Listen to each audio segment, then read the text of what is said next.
Today, we're going to talk about growing your biggest asset. That's right, we're going to talk about how to make your business more valuable. This is The Real Bottom Line, where we tell entrepreneurial stories about true grit and perseverance from frontline business owners themselves. Now, let's get started. There are 8 distinct drivers that can help you do that. So I want to talk about the story first. It's a story about Stephanie Breedlove. And Stephanie was an accountant, and she worked at a really big firm in the States. And then she started a family. So she hired a nanny. Now, in the US, what happens is to pay your nanny, there are countless rules, things to think about, all these holes to jump through and stuff like that. So what happened was she had a hard time figuring that out. But then she did. And so she ended up building a business around helping other people who employed nannies pay their nannies. And so when she hit about $30,000 a month in revenue, she left her job and focused full time on her Breedlove and Associates. And there was at this time when she had to make some critical decisions. And that decision was, should she sell more stuff to parents? Because this is what we are taught a lot in business school and other places, that, you already have a client, so sell more things to that same client. Well, Stephanie actually decided to just stick to her knitting and focus, just find more parents with a nanny, because she thought that was the way she wanted to focus. And what happened was, after 25 years, she had built it up to $9 million in revenue, and she had 10,000 customers. So by this time, her kids have left home, and she's decided, I kind of want to move on and do something different. So I think I should sell my business.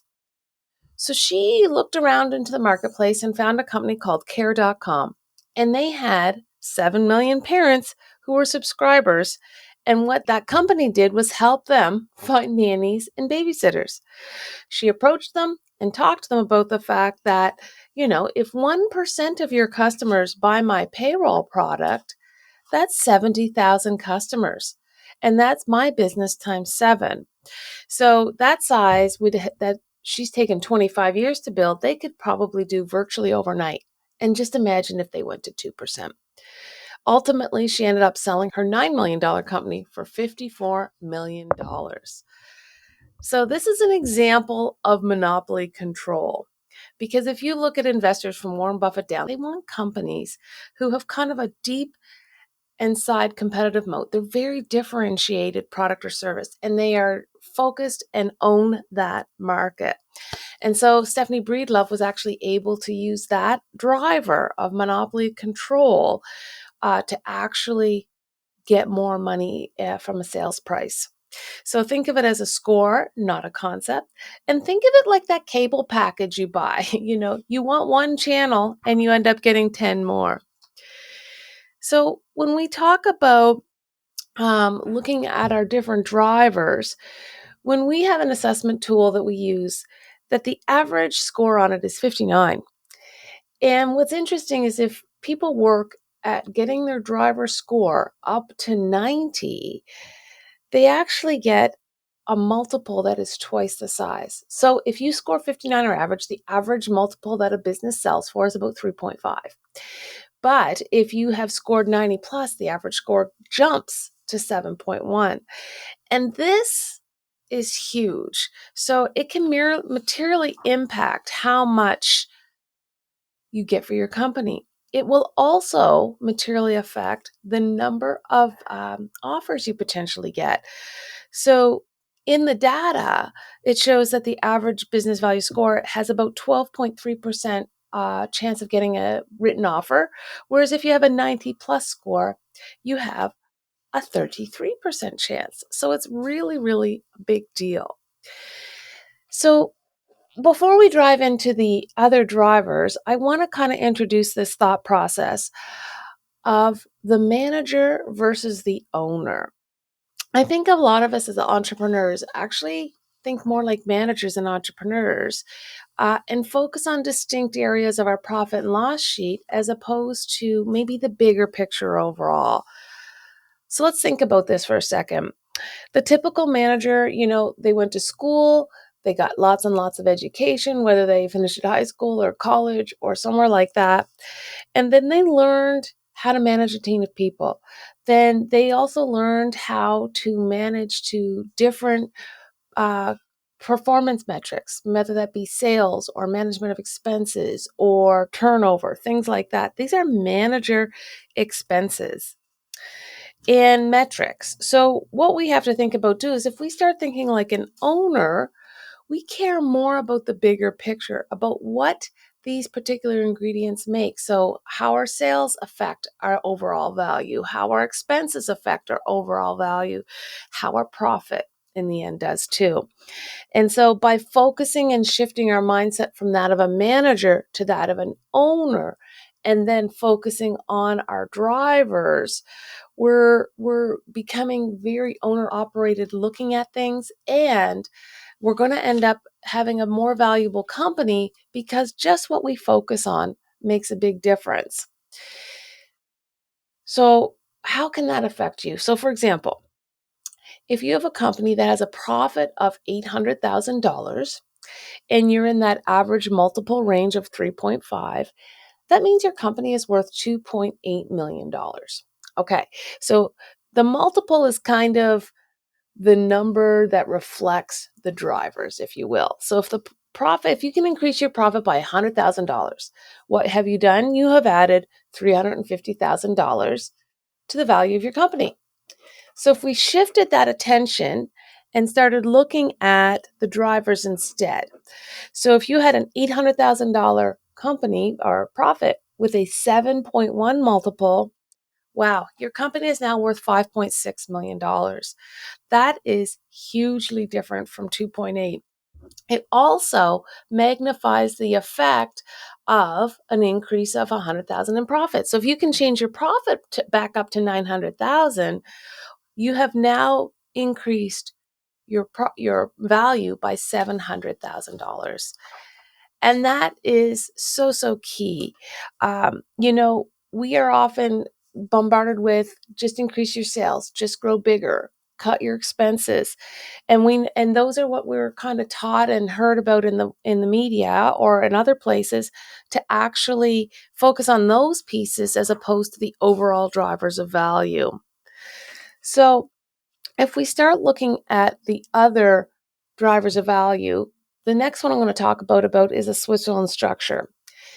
And Switzerland, as we all know, is considered the most neutral country in the world.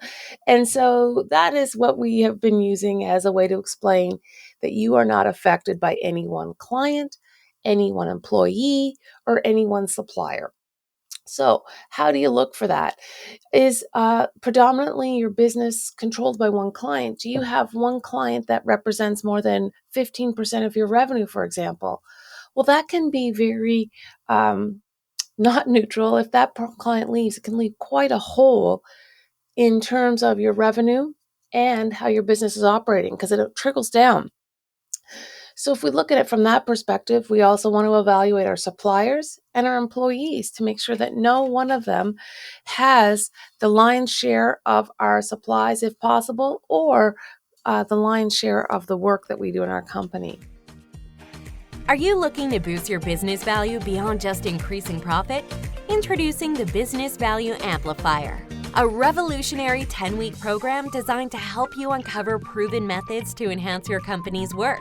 Discover how to transition from feeling unsure about maximizing your business value to becoming a savvy operator who deliberately and methodically pulls the levers of value building. With the Business Value Amplifier, you can expect to take control of your business's growth and be intentional about enhancing its value. Whether you're planning to sell or simply want a more vibrant, predictable, and lucrative operation, this program is for you.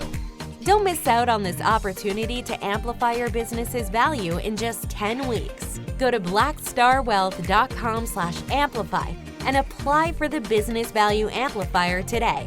That's blackstarwealth.com/amplify. Your business will thank you. And, that kind of trickles down to you as the owner and who owns the client relationship. When we start out, we probably know everybody who is a client. And the interesting piece here is, what multiple of your did you get if you know every client versus you don't know all the clients? So if you know all the clients, the average multiple is about 3.76. Now let's say you didn't. If you don't know your clients personally and you rarely get involved in serving an individual client, you really are a CEO type. Well, that multiple jumps to 4.54. So that is also a little counterintuitive, where we're kind of taught to learn, hey, you should know all your clients, you should know them very well. But this, when it comes to the value of your company, isn't helping. And if you do know every client, what you might find is that you're actually in the owner's trap. And the owner's trap is where you become heavily relied upon to sell and deliver your product and services. You may start it as a primary salesperson interacting with the customers directly.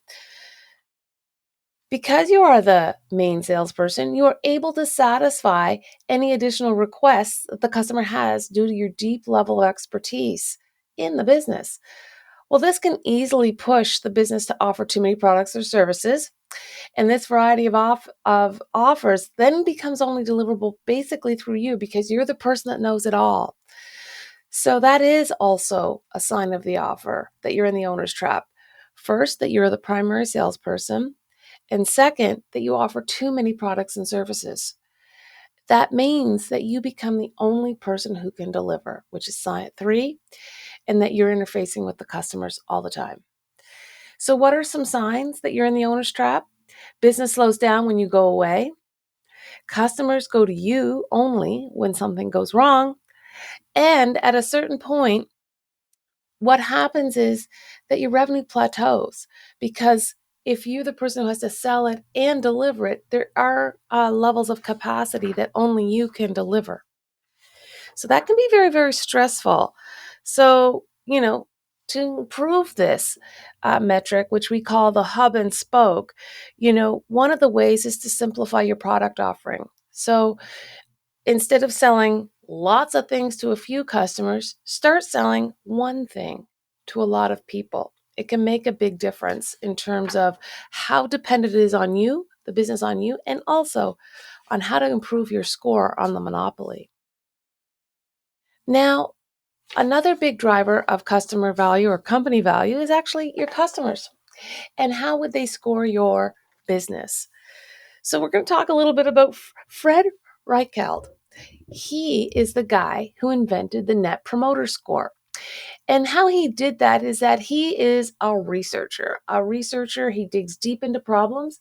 And he was doing all this research and all these surveys of customers of big, big companies, and finding that even though they scored high on these satisfaction surveys, it wasn't moving the bar. They were not outperforming the market, so to speak. And so he started drilling down. And what he found was there was actually one question that could actually be an indicator of whether you could outperform the market. And that was, would you refer this business to someone else?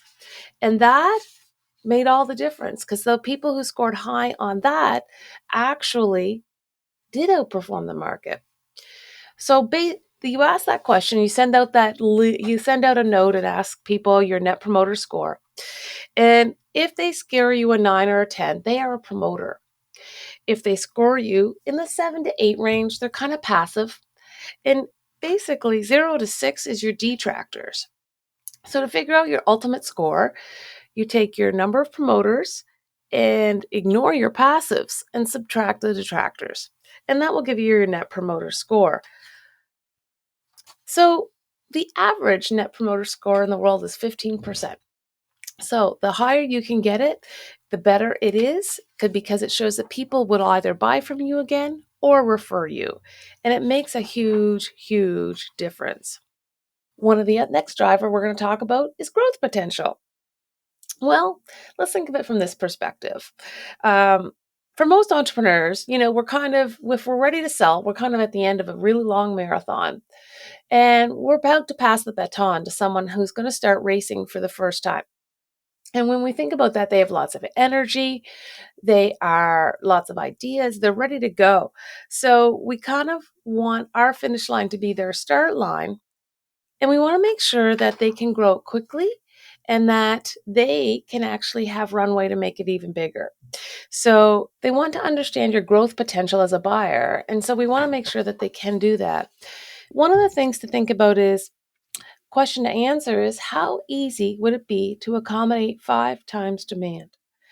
If you say the average multiple again is 3.76, if for those business that it would be impossible to accommodate 5 times, think about a law firm or something like that where they have to staff up professional help, hire people, train them, get them into the system because you really are almost selling time. They receive a much lower multiple, say 2.94. Now, if you were in the software business, they would get a much, much bigger multiple because of that. And an example of this is a guy by the name of Rod Drury. And he founded Aftermail in 2004 to provide a better way for companies to store old emails. This was as a result of the whole Exxon Mobil debacle where people and big companies now had to make sure they had an easy way to access older emails for different reasons. So he built this software. He went out and sold it to 2 Fortune 500 companies, and he generated $2 million in revenue from those 2 companies. And then he could have gone on a quest and he could have built it and built it and built it. But instead, he found a company by the name of Quest, who was a software reseller. And he ended up selling, after 2 years and just only 2 customers, he really sold that company for $35 million. And what he did is he made a case for the potential growth with that customer or with that software. They were already selling to the other 498 Fortune 500, and he had a tried and proven solution that they should be able to go out and sell again. So tons and tons of growth potential in that particular example. Recurring revenue. And when we think of that, a lot of times we think of software as a service, that type of thing where we pay a monthly subscription fee. And for a lot of business owners, we don't necessarily see right off the bat, where can we play in that? How is that possible? And there is a great example of this from a company by the name of H. Bloom. And they sold flowers. And they decided they wanted to do it differently. So what they wanted to do is create a subscription, but how they did it is they went and looked at all the segments of their client base. So people will buy flowers for special occasions, and they will, a good day, a bad day to celebrate, all those things. But what they realized once they started digging into the data was that fancy hotels, they buy flowers all the time to make their customers feel that they're in a fancy place. And so what they were able to do was take this average sale of a flower shop from $29 to the $4,500 sale, because now they had people who were buying those flowers every week and they had a regular, reliable order. Another thing that by doing this they were able to do is actually drive down costs. The average flower shop was throwing out 60% of their inventory, and they drove that number down to 2%. And so when you look at that, they were able to build a subscription model by looking at their different client segments and building one of them out in such a way that it not only improved the predictability of their income, but it also reduced their expenses. And so those are the 8 drivers. And here's how you can think about unlocking your business's full potential. So industry and revenue are important, but they're not the only things, which is one of the key things I'd like you to take away today. Also, to focus on selling less stuff to more people, reducing your reliance on a single customer, a single supplier, or a single employee. Drive up your net promoter score to over 50. Leave some room for the next guy to make some money, and then create recurring revenue streams. If you're able to do that, those are just some of the drivers that will help you increase the value of your business. And on that note, if you would like to find out where you score on the drivers, I would invite you to take our assessment tool. And that is at blackstarwealth.com/value. So please go over, find your score, see how you're doing on those things so you can start to look at your business a bit differently and to increase the value of that business, shifting your mindset from a manager over to the owner and being deliberate, because at some point, this entity is the thing that's going to fund your life after business, and we want to maximize that number. And that is the real bottom line. Thank you for listening to The Real Bottom Line. This show is produced by Black Star Wealth. Executive producer, Wendy Brookhouse. To learn more about the show or to contact us, go to blackstarwealth.com.